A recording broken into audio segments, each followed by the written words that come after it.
Natenga naman ang daang-daang bahagi o bagahe ng mga pasahero sa Ninoy Aquino International Airport or NAIA sa Pasay. Kasunod po yan ang nasirang baggage system sa paliparan.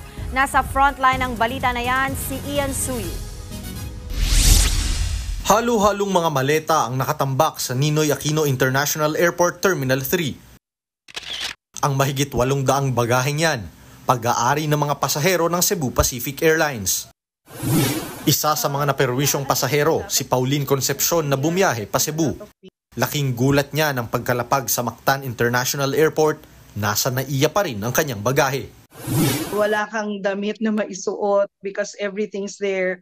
Some of my documents for work ay nandoon.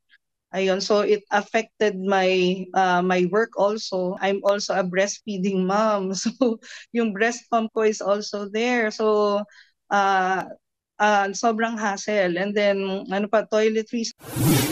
Kaya ang kanyang bakasyon, nauwi sa pagka-stress dahil sa aberya. Emotionally distressed ka. Stress na stress ako. Naibalik lang daw yan matapos ang isang araw at nakatanggap siya ng 2,000 piso mula sa airlines bilang danyos. Pati ang aktres na si Wilma Dasent na nagbakasyon sa Bora, napapost sa Facebook dahil sa inis. Giit niya, sexy shorts niya na ang sinusuot ng kanyang asawa sa tagal dumating ng kanilang luggage. Gaya ni Pauline, magdamag din ang inabot bago naibalik ang bagahe nila Wilma.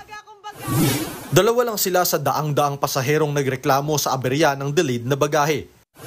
Paliwanag ng Cebu Pacific, nagkaroon ng problema sa conveyor belt ng NAIA. Nagkaroon rin daw ng problema sa communication. Sa ngayon, tinutugunan na ang mga problema ukol sa delayed bags. Nakikipag-ugnayan na raw ang New NAIA Infrastructure Corporation sa Cebu Pacific sa baggage handling. Nagdagdag na rin sila ng mga tao para sa mga naiwan pang bagahe. Nagbabalita mula sa Frontline, Ian Suyu, News 5. Mga kapatid, Dimples Romana po, kumpletuhin ang inyong umaga ng mga kwentong puno ng inspirasyon. Salubungin po ang bawat araw ng may ngiti at pag-asa. Kaya't mag-subscribe na po at mag-follow na sa aming social media pages ng News 5.